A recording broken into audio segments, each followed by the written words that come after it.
I'm cheating on my wife with my business. When in the early years, I got the idea that I would author a book. Really? And it was something along the lines like, I'm cheating on my wife with my business. And the reason I always thought that is because you literally have to steal time away from your family. You do. Sacrifice family and any kind of personal life. And devote it to the business. 100%.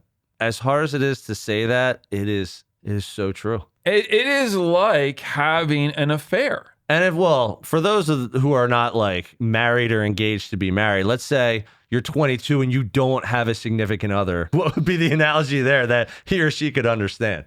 Your friends, your social life? Yeah. Bye. Right. Yeah. Kiss it goodbye. Like you're not doing trips anymore. You're not doing this. You're not doing that. So I guess the litmus test, if I could say that for lack of a better term, is how much, like you come to me and say, I want to start this, or I want to go out on my own, or I want to like do an insurance agency, is like, okay, how much are you willing to sacrifice?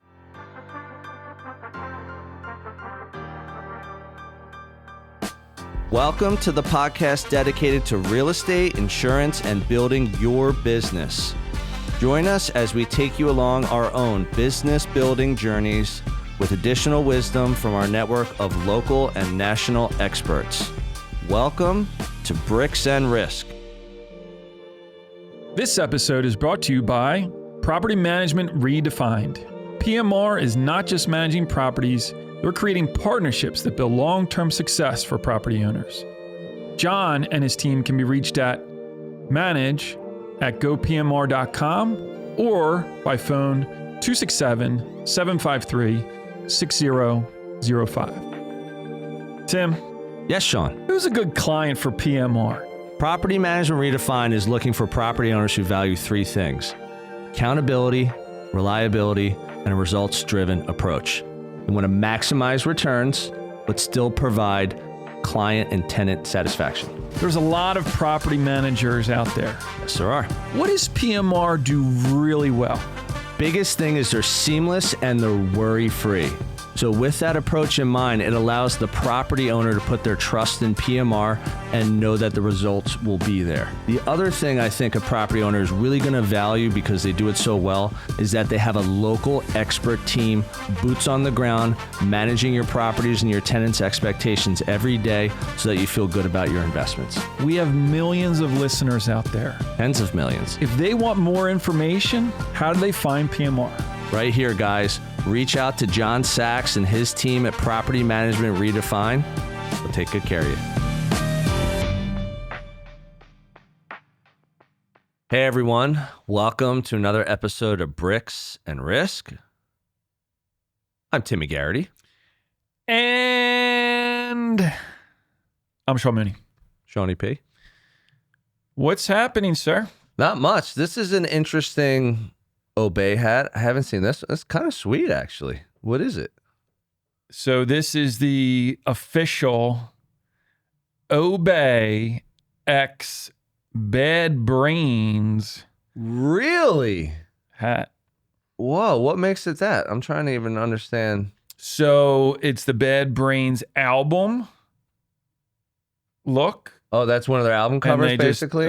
It's from Build a Nation, the album. Whoa, are they big Bad Brains fans?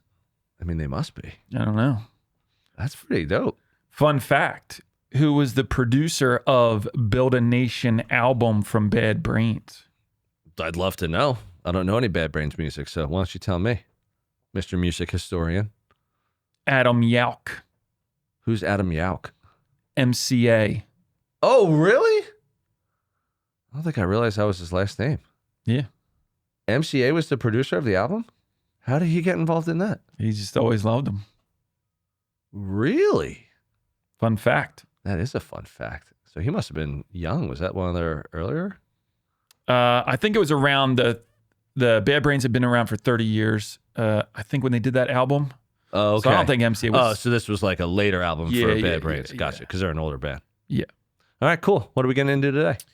Today we're going to be talking about becoming an entrepreneur or getting into the mindset of prepping yourself to becoming an entrepreneur and what those steps may look like and maybe some guidance of how to get prepared. This reminds me of the episode we did about how to create a brand. And it's a very ground level, like foundational, boots on the ground, if you want to call it, mindset of understanding how to get started. And the reason I want to compare it to that episode is like a lot of times when people get into business, any business, real estate, insurance, I love to say, and pizza shop owner, you're like, just order the sign. Just give me the cheapest one. I'm going to bake pizzas right down the street. Just go find that place right down the street. And they're just like, they're trying to like check the boxes so that they can start putting their hands in the dough. Like they're just like, I just want to put my hands in the dough. It's a good analogy. And I think that is such a mistake with any business, namely yours and mine.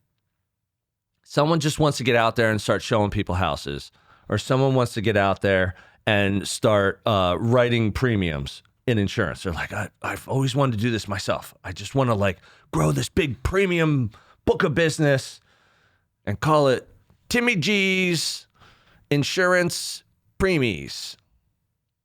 It's not a bad name. Actually, it is a bad name. So it's like the real estate and insurance business builders podcast in Philadelphia, Pennsylvania, 19137. Something like that. All right. So let's start this one off. So again, let's just do a real simple example. Someone's coming to you. Yep. Let's keep it in your field. And they say, hey, Sean, I want to get into insurance. And getting into insurance, they're going to be, let's call it pretty much a full commission role. Now, I know like you could be an insurance rep for someone who owns, let's say, a big box insurance or independent. You're going to get some salary, even if you're new, right? Yep. But most of it will come from your efforts. Yep. So someone comes to you and says, I want to get into insurance. What do I do? Don't do it. You're like, dress like me. It'll all work out. Who do you know that has a really good job? Go talk to them and go do what they do. Are you familiar with Indeed.com? Yeah. You can submit your resume and get lots of jobs that make you pretty good money and time off. Yeah. That's a thought. That's my take. It's an idea. My 2 cents.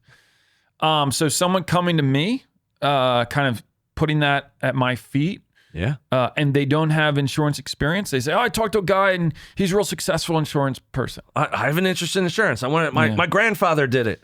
How can I come in and do it? Yeah. Where to start?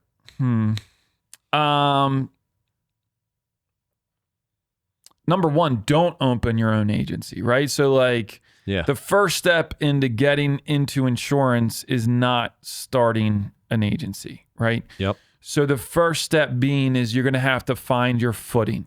So you could go work for another agency. You could go work for a carrier.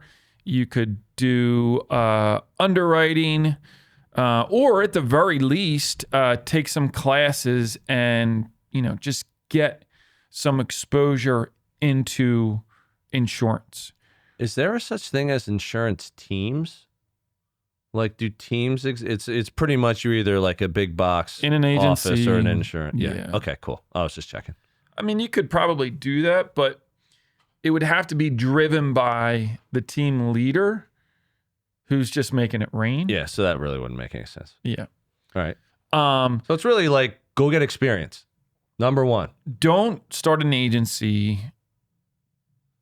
Go get experience. You're like, I know your grandpappy did this and was super successful doing it, but don't just go out and try and be like him. You could do it if you had a partner that had a background in insurance. So if you went that route, you could do it. Yeah. But on your own, go work for another agency, get experience, go work for a carrier, go do something to get at least a year of insurance experience. All right, so you're telling them where to go. Here's where I would go if I were you, if I wanted to get in this industry.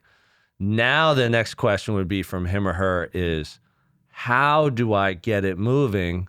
Are you saying like, oh, you just go work for this insurance office and like they'll just give you all the leads and you'll be fine? What would you suggest? If I were talking to that person and say, okay, let's go the route of hey, go get experience, go work for an agency. So they do that. And I guess it would depend on the latitude of the agency of what they would allow. But I would recommend that they spend a third of their time networking. Okay. A third of their time learning or doing training or like insurance like learning the classes. business. Yeah. And then a third like social media, like marketing, LinkedIn marketing, some kind of personal marketing to get their name out. And so I would say like, divvy it up however you want to do it by the day, or do a third of a day doing this, a third, you know what I mean? To kind of spread it around. But that's where I would, try to tell that person to start, and then how to kind of work their schedule to get as much into the business as possible. All right. So you've told them where to go to look for the opportunity. You told them how to spend their day. Yep. Once they have the opportunity. Mm-hmm. Now let's talk about like almost like the when. Like, when do I make money, Sean? Yeah. When do I start feeling comfortable with insurance? So, because that's what it comes down to. They're like, when can I start making the money that I feel like I should be making at this period of time in my life for the amount of years I've been doing this, so that I can keep doing this for years to come, or get out? So I guess the more appropriate question would be, when can I transition from working for an agency to opening my own agency, right? And that's kind of like step 2, or would it be like, no, just be successful within that agency, just work your way up to being the top salesperson? It really depends. Depends on the person and their level of threshold for pain. Well, let's say they're like you. Your first 10 years, you worked for other people. Yep. If they're going to follow that same timeline, when can they actually start making some decent money that they'd be proud of in insurance? Working in an agency? I'd say probably 3 to 4 to 5 years. Okay, like 3 to 5 years. 3 to 5 years. They'll be getting enough of a rip. Well, years 1 to 3, you're not going to be crushing. It's just a build. You're building your clientele, you're building your book of business, you're building your network. You're laying the foundation. Yep. In years 1 to 3. And then by year 5, all of those things are in place where you're starting to grow and renew at a level that really can sustain a really good pay. Okay. All right. Anything else you want to add to that before I dive in? I think, and then from there, it's okay. Do you want to make the decision to continue and to pace out working for that agency and not having any of the responsibilities? So it's almost like, okay, now you're at year 5. Right. Do you want to stay the course? Just, you fork in the road. You go right. That's the same way you've always gone. You know where you're going. You go right. You go left. You're probably going to have to stop doing what you're doing and do something completely different and on your own. Yeah. So if you do that, which way you want to go? Yep. Right or left? Yeah. And I think that is such an important thing for people to understand that I feel like no one really gets, probably when they get into your industry or mine. I feel like I'm going to backtrack. and correct myself. I feel like you, because you had made the example before, you kind of knew right away when you started working at State Farm was the first one you worked at, Yep. right? When you started working at State Farm, you're like, yeah, It was only a matter of time. I'm going to be doing this on my own. Yep. So you knew right away. Yep. When I got into real estate, I will say, I kind of knew right away that I was very interested in starting an office because otherwise I wouldn't have worked for 2 independent shops. Yeah. That was really the only way I felt like I could truly learn how to like start something. Even if it was just me, party of one. How do I do it? Where do I go? How much does it cost? You know, blah, blah, blah, blah, blah. So I would say too all right, so let's take this from a real estate standpoint. Yeah. Because I probably have this conversation more than you because there's people in my network at Real. There were over 100 people that came in and were either with me at the end or not with me at the end at Copper Hill. So Yeah, but you also talk to so many agents. hundreds, if not like 1,000, like just so many people I've talked to in this industry, just picking my brain. And all of them, with the exception of a few, have made a change in their career to go a different direction, go with a different broker, go, doing something different within the real estate industry. Yeah. And I think, all right, so let's go when someone came to you and said, okay, where should I go? Yeah. So if someone came to me in residential real estate and said, Tim, where do I go to get started? I would first understand What they want. Yeah, what they want, but also it's like, where are you in your career? Are you 22 and you just finished college and you have like a marketing degree or poli-sci or whatever you got? So you just got out of college. It's probably gonna be a little different advice than if you're South Philly Vinny at the age of almost 40, getting into real estate in like a new city. Right. Okay, so the advice will be different, but let's just say someone comes to me and Say says, younger, they want to get into real where estate. should I go? I'm new, I'm young, I'm interested in real estate. Be kind of similar to you would be like, do you want to be part of like let's call it a group of people where you're like going into an office environment and or like getting leads from that team or brokerage and like just running around and doing things? Like, do you want people to kind of basically feed you fish? Or are you a little bit more interested in real estate because you want to learn how to fish so that you can build your own solo agent business from day one? Like, which way do you want to go? That's rare, right? It's not rare. No, really? It's not. You got someone. When I ask people, when I ask people this question, I would say probably at least a third of them give me the latter. No, I want to do this myself. Now, it doesn't mean financially it's going to make sense. If they're living at home and they're patient and they're like, I can live at home for 3 years. I don't really have much of a social life. I'm just ready to frickin' build this thing. Okay, then I'm going to teach you exactly the way that I learned because that's exactly what I did. Now, if you don't want that, which let's call it the majority, more than 50% of people are going to say, no. I want people to like give me things. I want to go learn. I want to be like ensconced. It's like George Costanza in Seinfeld. I want to be draped in velvet. You want to go be draped in velvet? Go join that team. Go join that big box shop. Go join that place that there's something going on every day and in person, and go see how you like it. Chances are, if you're, again, a smaller percentage of people are going to go in and absolutely love that. And then the majority of people will go and be like, I did what I need to do to learn what I didn't know. And now I'm ready to kind of like put it on my own shoulders a little bit. Yeah. So I would figure out exactly what situation they're looking for. The team big box environment, very common, or the solo. You could be solo at a big box or you could be solo at a small independent brokerage, whichever way you want. And just understand why they want to do that. Then, so we talked about like where to get started. Yeah.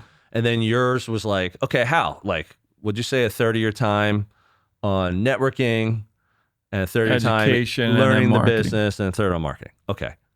So I would say like the how, I'm going to relate this to myself because I love empowering people who are thinking of getting into real estate to play the long game, which is being a solo agent and learning. Just like, you gotta figure it out. Like, and if you're like, I can't be solo and learn in my home office, which I think a lot of people can't do that. Okay, if you can't do that, then still be solo, but go here and shake some hands and grab lunches and go in their trainings and go to their conference every year and go to the awards banquet and work the open houses and hang out with team leaders and go do all that for like 1 to 2 years. I gotta believe. Wait, what number? I think that in my mind, if you laid that out, 90% of people that are younger would say, give me the team, give me the action, give me the activity, and I'll learn by getting fed and trying to network and do that, versus I don't need that. I'm going to go it at my own and try to figure this out. When I started in real estate 15 years ago, I would agree with you. It's way different now because of virtual brokerages. The new school model. The new school model is, we got 3 Zooms going on today. You want to jump into one of these Zooms and we'll tell you how to work an open house? You want to jump in this Zoom and I'll tell you how to work your social media accounts?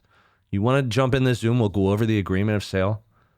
Okay. So you don't need that anymore. So the benefits of the team would be teaching you how to do an open house. It'd be like if someone says, I would just want to go in somewhere. I want like a 9 to 5 vibe routine where I go into like a physical space, and there is a person or people there that I can just work alongside or go out to lunch with or ask questions. Like, they just want that traditional office routine, okay? And that's more like a big box team model. Okay, then there's also the new school entrepreneurial even a young person. Yeah. I says, you know what? I'm more of a YouTube learner. I'm more of a DIYer. Like, I was a marketing major in college. Like, I know what I'm doing. How do I do it? What am I doing? So that's my point, is that has changed. From 15 years Last ago. 5 years, that has changed. Right? So you're able to offer some of those advantages of the in-person stuff, but offer them on a virtual platform. This is why, again, without bringing companies into this is why a company like Compass is trying to buy Anywhere. Because Anywhere is the old model of all these different brands of residential real estate brokerages under one big umbrella called Anywhere. Wait, isn't that like a done deal? Or it's a pending deal. Oh, okay. And Compass said, we want to eat you up because we're the new school model. We got the tech, we got the leadership, we got the structure, we got the splits, we got the whatever. Yeah. The team, team growth.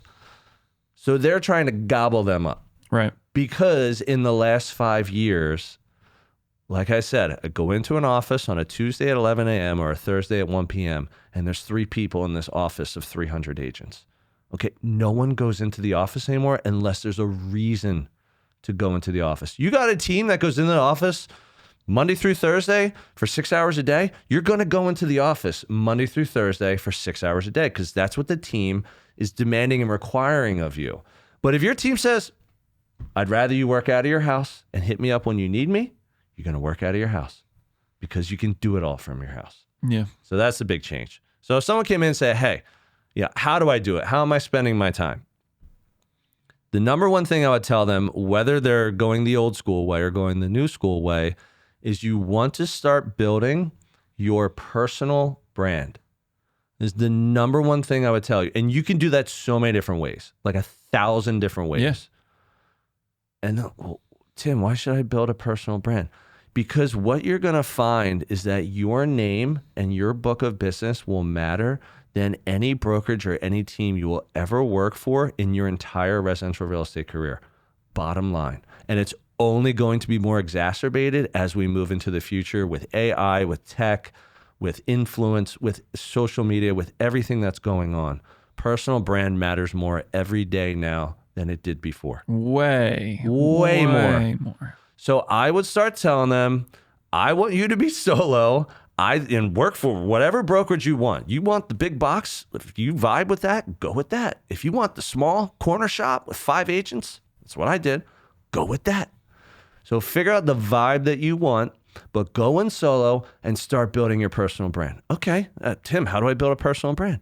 All right, let's dive into this, okay? Like you said, a third networking and a third learning and a third, let's call it marketing. It probably wouldn't be all that different. Yeah. But what I do is I just did this in my annual agent workshop is what I want people to do is have like their own expectation of their goals, like how many transactions they think they might be able to do. Everyone's got to have some kind of idea how that then translates into volume, and then that'll translate into your income. So that's what we have to do first. So someone says I want to do 10 million in my first year. I'm like, no effing way, but it's not impossible. If you're going to do that, here's what your schedule is going to look like. It's going to be an absolute nightmare. Yeah. But if someone said, no, I want to do like 2-3 million my first year, I'm like, it's pretty good. Like you'll make, and if you're solo, you'll make more money because you're not paying the team leader. Right. So let's get you going down that path. And then I'll give them a weekly, monthly, quarterly, and annual marketing strategy that shows them what they should be doing day in, day out, week in, week out, month in, month out, year in, year out to grow that personal brand. Hey everyone, this is Tim, your favorite Bricks and Risk co-host, but don't tell Sean. I hope you're enjoying this episode, and I'll get right back to it in a moment. Our audience grows through word of mouth, so if you would please take a moment of your time and give us a review on the platform you're on, that would be fantastic. Please also help spread the BNR word by sharing your favorite episode with a friend. We greatly appreciate your time and trust. Now, back to the show.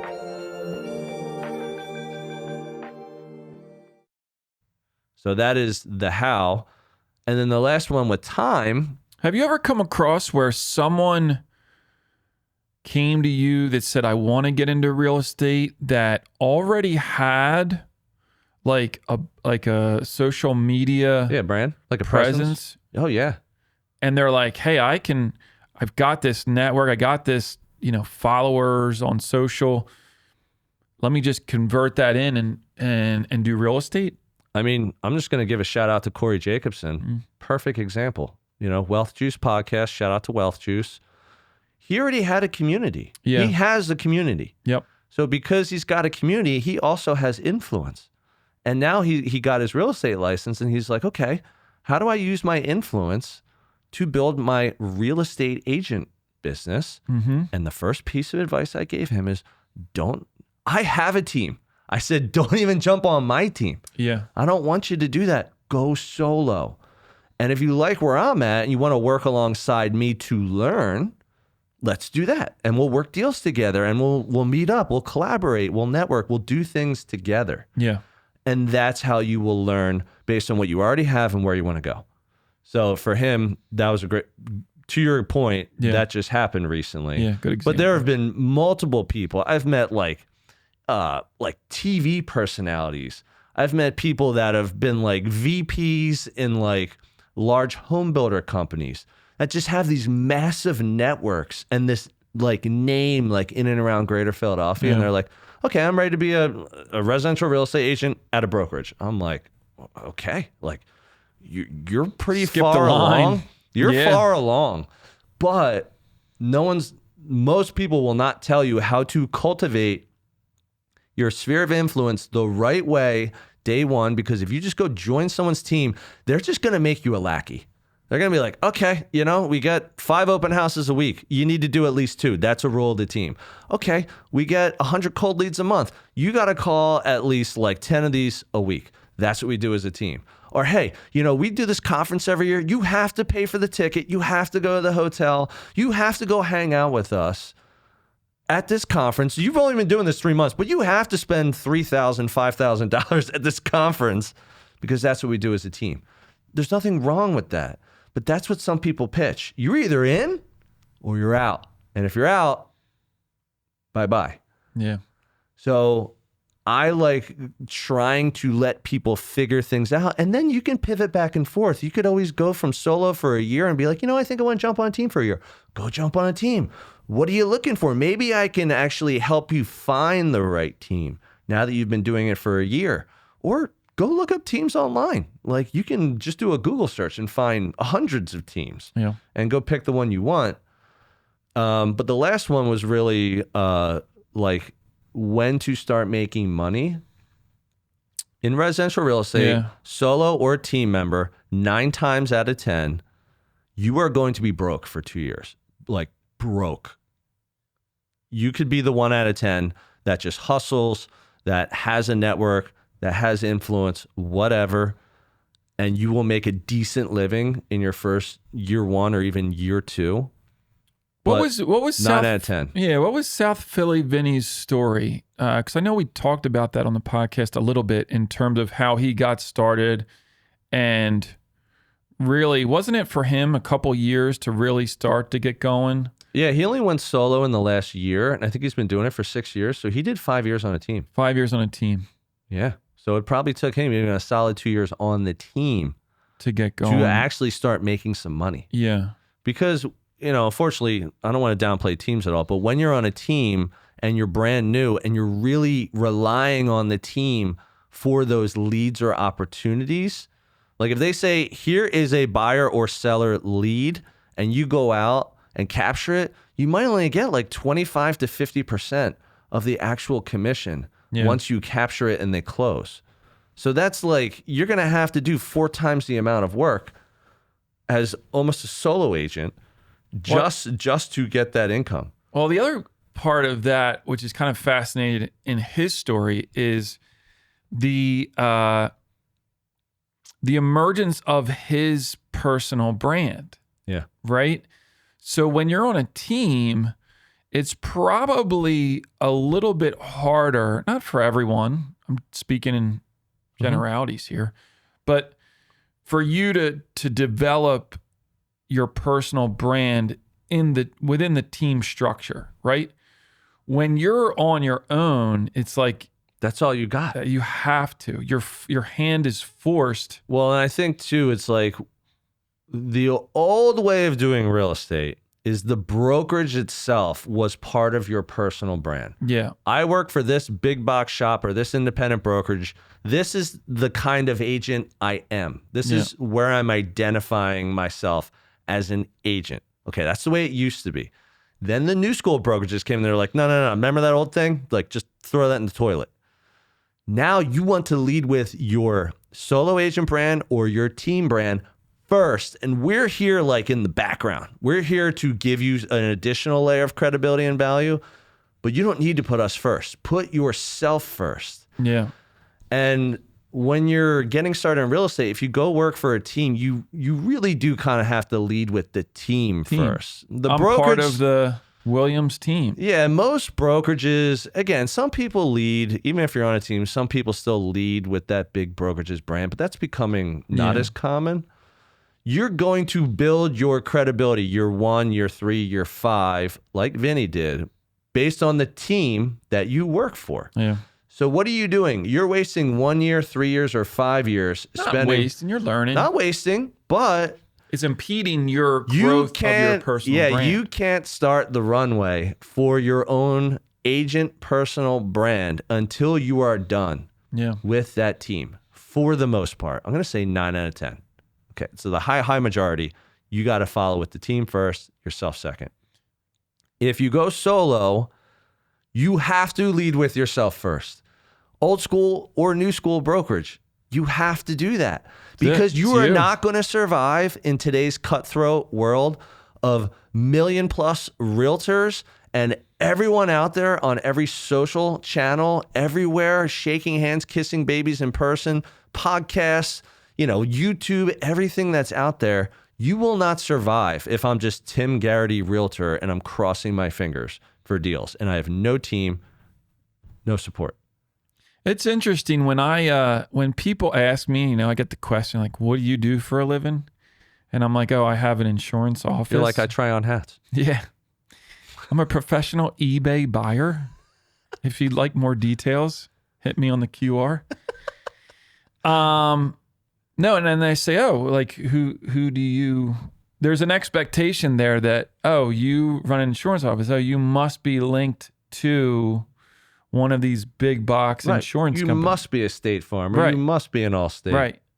Because that's all they know. That's all they know. Right? Like, it'd be unusual unless it's like a direct relationship, but any, Joe off the street would be like, oh, it must be Allstate or State Farm. Do you know what's interesting about when I asked you, I'm like, are there teams in insurance? You're like, no, because the structure doesn't really allow for that. It's not really an option, a viable option, let's call it. In real estate. I'm curious. I now I kind of piques my interest of is like, is there someone out there that kind of runs the real estate model? Yeah. They kind of like a subcategory of like an work. office. It's got to work somewhere where you have a team lead that just makes it rain and they can position themselves within the agency. I wonder. But yeah, I think in real estate, the reason it's come as far as it has is really in the last 15, 20 years when teams started proliferating. Yeah. That's when the agent took more control of influence in residential real estate. So if I'm running a team, my clients are thinking of my team first and usually the brokerage second. Or if I'm a solo agent, I'm very, very good at what I do. Even if this was 15 years ago, they're going to want to work with me first and be like, oh, who are you with again? Oh, you're with them. Okay, gotcha. Not that that matters. Yeah. But to some it might. Very small percentage of people. That's kind of like why real estate has gotten to this point and why brokerages have come in and flipped the model on its head. Is they're like, look, if the agent's leading first, what are we doing? Why are we opening these market centers, or why are we opening these offices, or why are we like crossing our fingers and spending hundreds of thousands, if not millions of dollars to just like round agents up and like throw them in these pens? Like, why are we doing that? It's different now. Well, not only is it different, but in the last year, 2, 3, 4 in real estate, with these brands being gobbled up and changed over and acquired, it's if you've always like depended on the broker, if you depended upon the broker to really drive your marketing, and then tomorrow it's like, oh, they were sold and this company bought them. Now you're a part of them. Are you now just part of this new name broker? Or is it like, oh, now I really need to like start my own personal brand because who knows what's going to happen. Can't hang my hat on that anymore. Right. Because that can change. So I just lost, the rug got pulled out by being associated with this brokerage under this name. No, it's a really good point. All right. So before we shut this one down, the last thing I'll bring up with this, so it's like, want to be an entrepreneur, like start prepping now. The last question would be like, how do you prep someone's mindset? So that person's coming to you and saying, all right, you told me where to go. You told me how to do it and like what I should be doing. Now, how should I think in order to like become an entrepreneur? Whether I'm 22 out of college or 40 years old and moving to a new city, what would you tell them for their mindset? So when in the early years, I got the idea that I would author a book. Really? And it was something along the lines like, I'm cheating on my wife with my business. And the reason I always thought that is because you literally have to steal time away from your family. You do. And devote it to the business. 100%. As hard as it is to say that, it is so true. It is. It is like having an affair. And for those who are not like married or engaged to be married, let's say you're 22 and you don't have a significant other. What would be the analogy there that he or she could understand? Your friends, your social life? Yeah. Bye. Right. Yeah. Kiss it goodbye. Like you're not doing trips anymore. You're not doing this. You're not doing that. So I guess the litmus test, if I could say that for lack of a better term, is like how much, like you come to me and say, I want to start this, or I want to go on my own, or I want to like do an insurance agency, is like, okay, how much are you willing to sacrifice? That's a really good way to put it. How much are you willing to give up in order to have this succeed? If your thought is, you're going to put in 9 to 5 and it's just going to happen, it's not. Yeah. You have to be willing to do, I don't want to say 24/7 around the clock time into it to get it off the ground. But I mean, you could easily be looking at 80 hours, 100 hours a week. Yep. In various roles within the agency to make sure that this thing gets going. And so that would be my, if you're coming to me, my question is, okay, how much are you willing to give up? Yeah. So your mindset is like, to sum up what I just heard was, here's how I'm going to prep you for your personal life. Okay. Whether you're with someone or not with someone, to give that up in order to take, there's only so many hours in a week. There's 24 hours in a day. There's 7 days a week. So you're going to have to take X% of your week that you used to spend maybe with Netflix or going to the Jersey Shore or like playing soccer or whatever, like any of these activities that people have. You're going to have to take those and you're going to have to invest and sacrifice that time to focus on insurance.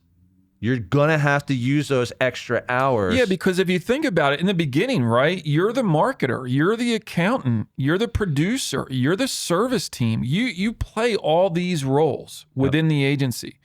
And unless you've got capital up front from someone else or somewhere else to go hire a staff, you're doing those roles to make it happen.